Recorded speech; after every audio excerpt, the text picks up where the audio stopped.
আসসালামু আলাইকুম। এইমাত্র পাওয়া সংবাদে আপনাদের জানাই স্বাগতম। শুরুতেই থাকছে সংবাদ শিরোনাম। শুরুতেই জানিয়ে দিব ঢাকায় আসছেন পল কাপুর, আওয়ামী লীগ নিয়ে সিদ্ধান্ত হবে, থাকছে বিস্তারিত। জানিয়ে দিব বিএনপি শপথ না নেওয়ায় সংবিধান সংস্কার পরিষদের এখন কি হবে। জানাবো রমজানের নতুন সময়সূচিতে চলবে মেট্রো রেল, থাকছে বিস্তারিত প্রতিবেদনে। সর্বশেষ জানাবো শিক্ষামন্ত্রীর দায়িত্ব পেলেন আনামা এহসানুল হক মিলন, থাকছে বিস্তারিত। সুপ্রিয় দর্শক, এতক্ষণ শুনছিলেন সংবাদ শিরোনাম, এবারে থাকছে বিস্তারিত সংবাদ। তার আগে অনুরোধ থাকবে ভিডিওটি ভালো লাগলে এবং সর্বশেষ আপডেট সংবাদ পেতে চ্যানেলটি সাবস্ক্রাইব করে পাশেই থাকবেন। ধন্যবাদ। ঢাকায় আসছেন পল কাপুর, আওয়ামী লীগ নিয়ে সিদ্ধান্ত হবে। ত্রয়োদশ জাতীয় সংসদ নির্বাচনে একক সংখ্যাগরিষ্ঠতা নিয়ে বাংলাদেশের ক্ষমতায় এলো বিএনপি। বাংলাদেশের পরবর্তী প্রধানমন্ত্রী হিসেবে শপথ নিয়ে নিলেন বিএনপির চেয়ারম্যান তারেক রহমান। তার মন্ত্রিসভাও তার সঙ্গে শপথ নিয়েছে। আপাতত 25 জন পূর্ণমন্ত্রী এবং 24 জন প্রতিমন্ত্রী শপথ নিয়েছেন তারেকের মন্ত্রিসভায়। ফলে এবার প্রশ্ন উঠছে, রাষ্ট্রপতি শাহাবুদ্দিন চুপ্পু তার আগের মন্তব্য অনুযায়ী যদি পদত্যাগ করেন, তাহলে নতুন রাষ্ট্রপতি হিসেবে কাকে বেছে নেবেন তারেক রহমান। বেশ কয়েকজনের নাম সামনে এসেছে। এর মধ্যে ছিলেন বিএনপির মহাসচিব তথা বর্ষিয়ান নেতা মির্জা ফখরুল ইসলাম আলমগীর, কিন্তু তিনি মন্ত্রী হিসেবে শপথ নিয়েছেন।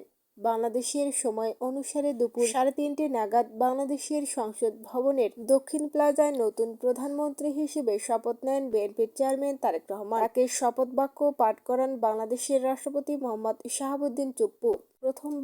প্রথমবারের জন্য মন্ত্রিসভায় এসেই প্রধানমন্ত্রী হলেন তারেক। পাশাপাশি মন্ত্রিসভার সদস্যদের মধ্যে 17 জনই নতুন মুখ, আবার প্রতিমন্ত্রীদের মধ্যে 24 জনই নতুন মন্ত্রী হলেন। খলিলুর রহমানের নেতৃত্বে আলোচিত মানবিক করিডোর প্রস্তাব প্রথমে আরাকান আর্মিকে সহায়তার জন্য উত্থাপিত হলেও পরে এটিকে রোহিঙ্গা সহায়তার রূপ দেওয়া হয়, যা নিয়ে বাংলাদেশের সার্বভৌমত্ব ক্ষতিগ্রস্ত হওয়ার আশঙ্কা প্রকাশ করেছেন বাংলাদেশের সেনাপ্রধান। এবার সেই খলিলুরকেই মন্ত্রী করে তারেক সেনাপ্রধানকেই চ্যালেঞ্জের মুখে ফেললেন। এবার কি ইউনূসকে রাষ্ট্রপতি করে জেনারেল ওয়াকারুজ্জামানকে আরও বড় চ্যালেঞ্জের মুখে ফেললেন।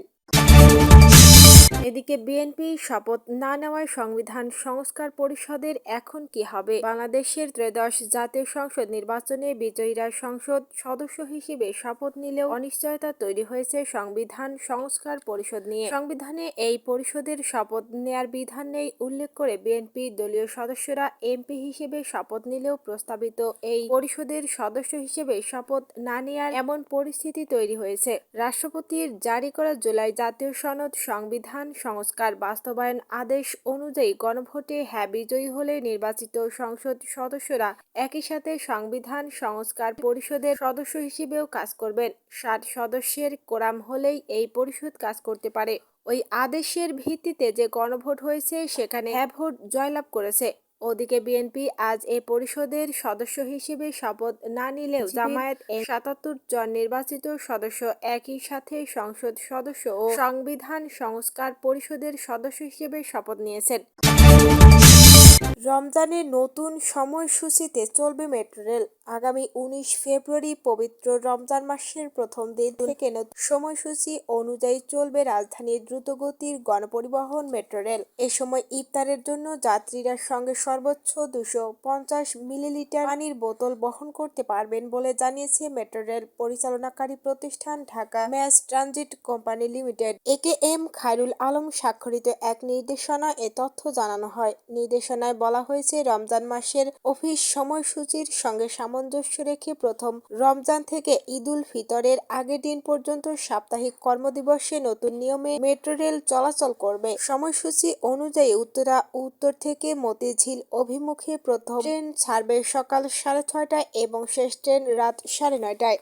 অন্যদিকে মতিঝিল থেকে উত্তর স্টেশনের উদ্দেশ্যে প্রথম ট্রেন ছাড়বে সকাল 7:15টায় এবং শেষ ট্রেন রাত 10:10 নির্দেশনায় আরও বলা হয়েছে, পবিত্র রমজানে ইফতারের সময় পানি পান করার জন্য প্রত্যেক যাত্রী মেট্রো রেল ও স্টেশন এলাকায় শুধুমাত্র 250 মিলিলিটার পানির বোতল বহন করতে পারবেন। পানি যেন না পড়ে সে বিষয়ে সতর্ক থাকতে হবে এবং ব্যবহৃত বোতল অবশ্যই প্ল্যাটফর্ম কনকোর্স বা প্রবেশ ও বাহির গেটে রাখা ডাস্টবিনে ফেলতে হবে। কোনো অবস্থাতেই প্ল্যাটফর্ম কনকোর্স ও মেট্রো রেলের ভেতরে অন্য কোনো খাবার গ্রহণ করা যাবে না।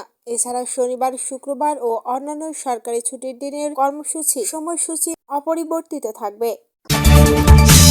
শিক্ষামন্ত্রীর দায়িত্ব পেলেন আনম এহসানুল হক মিলন। জাতীয় সংসদ নির্বাচনে চাঁদপুর ১ আসনে ধানের শীষ প্রতীকে সাবেক শিক্ষামন্ত্রী ডক্টর আনম এহসানুল হক মিলন বিজয়ী হয়েছে। ১১০টি ভোট কেন্দ্রে মিলিয়ে তিনি পেয়েছেন ১,৩৩,১৬২ ভোট। তার নিকটতম প্রতিদ্বন্দ্বী দাঁড়িপাল্লা প্রতীকে আবু নসর আশরাফ পেয়েছেন ৬৭,০০০। ১৭ ফেব্রুয়ারি ২০২৬ তারিখে সংসদ সদস্য হিসেবে শপথ গ্রহণের পর সেদিন বিকেলেই তাকে শিক্ষা মন্ত্রণালয় এবং প্রাথমিক ও গণশিক্ষা মন্ত্রণালয়ের দায়িত্ব দেওয়া হয়। মিলন ১৯৯৬ সালের সাধারণ নির্বাচনে বাংলাদেশ ২৬০ চাঁদপুর ১ আসন থেকে বিএনপির মনোনয়ন নিয়ে প্রথম সংসদ সদস্য হিসেবে নির্বাচিত হন এবং তিনি বাংলাদেশ জাতীয়তাবাদী দল নির্বাহী কমিটির আন্তর্জাতিক বিষয়ক সম্পাদক। ২০০১ সালে অষ্টম জাতীয় সংসদ নির্বাচনে পুনরায় সংসদ সদস্য নির্বাচিত হন, যেখানে তিনি আওয়ামী লীগ দলীয় প্রার্থী প্রাক্তন মন্ত্রী মহিউদ্দিন খান আলমগীরকে পরাজিত করেছিলেন।